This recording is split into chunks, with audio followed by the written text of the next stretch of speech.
नमस्कार विद्यार्थी मित्रांनो, तुमचं स्वागत आहे आपल्या संघर्ष योद्धा या युट्यूब चॅनलवर. तर मित्रांनो, याआधी आपण महाराष्ट्रातील समाजसुधारक यांच्यावर प्रश्न स्वरूपात एक व्हिडिओ घेऊन आलेलो आपल्या युट्यूब चॅनलवर आहे. तुम्ही जर बघू शकता, तुम्हाला बघायचे असेल तर त्याचा पुढचा भाग मी बोललेलो तुमच्यासाठी घेऊन येणार आहे. त्याचे पुढच्या भागातील काही प्रश्न आपण आज या व्हिडिओच्या माध्यमातून कव्हर करणार आहोत. तर मित्रांनो, प्रश्न खूप महत्त्वाचे आहेत. बरेच वेळा यातील प्रश्न स्पर्धा परीक्षांना विचारले गेलेले आहेत. त्यामुळे मित्रांनो, व्हिडिओ पूर्ण पहा आणि प्रथमच कोण आपल्या चॅनलला व्हिडिओ बघत असतील तर त्यांनी चॅनलला सबस्क्राईब करून ठेवा. आपण महत्त्वपूर्ण प्रश्न या व्हिडिओच्या माध्यमातून आपल्या चॅनलच्या माध्यमातून घेऊन येत असतो. तर चला तर मित्रांनो, आजच्या व्हिडिओला सुरुवात करू. पहिला प्रश्न आहे, राजर्षी शाहू महाराज यांनी कोणत्या वर्षी घटस्फोटाचा कायदा संमत केला? तर सन 1920 मध्ये राजर्षी शाहू महाराज यांनी घटस्फोटाचा कायदा संमत केला. पुढे आहे, भारत कृषक समाजाची स्थापना कोणी केली? तर भारत कृषक समाजाची स्थापना डॉक्टर पंजाबराव देशमुख यांनी केली. पुढचा प्रश्न आहे, आनंदवन संस्थेची स्थापना कोणी केली? तर त्याचं उत्तर आहे, बाबा आमटे यांनी आनंदवन या संस्थेची स्थापना केली.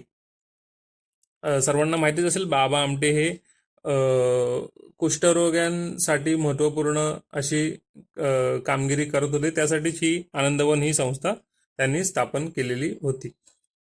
पुढचा प्रश्न आहे, कोणत्या संताने आपल्या कृतीतून सार्वजनिक स्वच्छतेचे महत्त्व लोकांना पटवून दिले? तर याचं उत्तर आहे, संत गाडगेबाबा. संत गाडगेबाबा यांनी आपल्या कृतीतून सार्वजनिक स्वच्छतेचे महत्त्व लोकांना पटवून दिले. पुढचा प्रश्न आहे, अंगरमाळा या पुस्तकाचे लेखक कोण आहेत? तर अंगरमाळा या पुस्तकाचे लेखक आहेत शरद जोशी. शरद जोशी हे अंगरमाळा या पुस्तकाचे लेखक आहेत. पुढचा प्रश्न आहे, भावार्थ रामायण या ग्रंथाची स्थापना कोणी केली? त्याचं उत्तर आहे, संत एकनाथ यांनी भावार्थ रामायण या ग्रंथाची रचना केली. पुढचा प्रश्न आहे, संत तुकाराम महाराज यांचे पूर्ण नाव काय? तर हा प्रश्न बरेच वेळा स्पर्धा परीक्षांना विचारला गेलेला आहे. संत तुकाराम महाराज यांचे पूर्ण नाव आहे तुकाराम बोल्लोबा आंबिले. तुकाराम बोल्लोबा आंबिले हे संत तुकाराम महाराज यांचे पूर्ण नाव आहे. पुढचा प्रश्न आहे, संपूर्ण भूमी ईश्वराची आहे ही घोषणा कोणी केली? तर हा प्रश्नाचं उत्तर बऱ्याच लोकांना आलं नव्हतं. मी जेव्हा माझ्या विद्यार्थ्यांना हे प्रश्न टाकले तर याचं उत्तर बऱ्याच लोकांचं चुकलं होतं. तर याचं उत्तर आहे विनोबा भावे. विनोबा भावे ही यांनी संपूर्ण भूमी ईश्वराची आहे ही घोषणा केली होती. पुढचा प्रश्न आहे, स्वावलंबी शिक्षण हेच आमचे ब्रीद हे घोषवाक्य कोणाशी संबंधित आहे?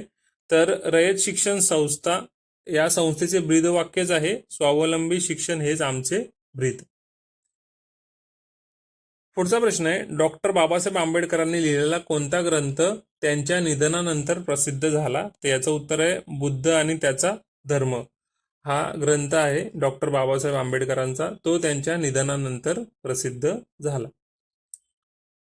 पुढचा प्रश्न आहे, गोलमेज परिषदेतील निवेदनात डॉक्टर बाबासाहेब आंबेडकरांना अस्पृश्य समाजाला काय म्हणून संबोधावे असे त्यांनी या गोलमेज परिषदेत मांडले? तर प्रोटेस्टंट हिंदू असं अस्पृश्य समाजाला संबोधावे असे डॉक्टर बाबासाहेब आंबेडकरांनी गोलमेज परिषदेत निवेदन केले.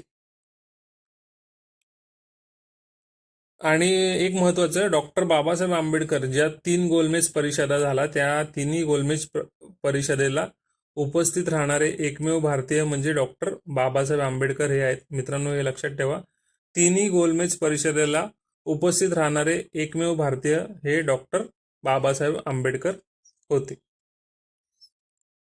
पुढचा प्रश्न आहे, शाहू महाराजांनी 11 जानेवारी 1911 रोजी कोल्हापुरात कोणाच्या अध्यक्षतेखाली सत्यशोधक समाजाची स्थापना केली? तर याचं उत्तर आहे मित्रांनो, परशुराम घोसरवाडकर यांच्या अध्यक्षतेखाली शाहू महाराजांनी 11 जानेवारी 1911 मध्ये कोल्हापुरात सत्यशोधक समाजाची स्थापना केली. पुढचा प्रश्न आहे, जिवंतपणे स्वतःची प्रेतयात्रा पाहणारे महाराष्ट्रातील एकमेव समाजसुधारक कोण? तर त्यांचं नाव आहे गोपाळ गणेश आगरकर. यांनी जिवंतपणे स्वतःची प्रेतयात्रा पाहिली होती. लोकांनी त्यांची प्रेतयात्रा काढलेली त्यांच्या घराजवळूनच. तर गोपाळ गणेश आगरकर यांनी स्वतःची प्रेतयात्रा जिवंतपणे पाहिली होती. पुढचा आणि शेवटचा प्रश्न मित्रांनो, गोपाळ गणेश आगरकर सामाजिक सुधारणांचा पुरस्कार कोणत्या साप्ताहिकातून करीत असत? तर त्या साप्ताहिकाचं नाव आहे केसरी. केसरी या साप्ताहिकातून गोपाळ गणेश आगरकर सामाजिक सुधारणांचा पुरस्कार करत होतात. तर केसरी हे मराठी भाषेत होतं आणि मराठा हे जे साप्ताहिक होतं लोकमान्य टिळकांचं, हे इंग्रजी भाषेत होतं. तर इंग्लिशमध्ये लक्षात ठेवा मराठा होता आणि केसरी जे होतं हे मराठी भाषेत होतं. तर मित्रांनो आजचे प्रश्न एवढेच होते. हे प्रश्न खूप महत्त्वाचे आहेत. ह्या जर तुमच्याकडे नसतील हे प्रश्न तर ते तुमच्याकडे नोट करून ठेवा आणि गरजूंपर्यंत ही व्हिडिओ पाठवा. तर मित्रांनो आपण इथेच थांबू. तोपर्यंत सर्वांना जय हिंद. आणि हां, अजून एक महत्त्वाचं सांगायचं आहे, या व्हिडिओच्या डिस्क्रिप्शन बॉक्समध्ये मी काही लिंक टाकलेले आहेत. म्हणजे जशी की पोलीस भरती संदर्भित महत्त्वाची पुस्तके, तसंच ग्राउंड करणाऱ्या मुलांसाठी काही महत्त्वाची सप्लिमेंट्स वगैरे. तर तुम्ही मित्रांनो व्हिडिओच्या डिस्क्रिप्शन बॉक्समध्ये जाऊन ते तुम्ही बघू शकता. तर मित्रांनो इथेच थांबतो. तोपर्यंत सर्वांना जय हिंद.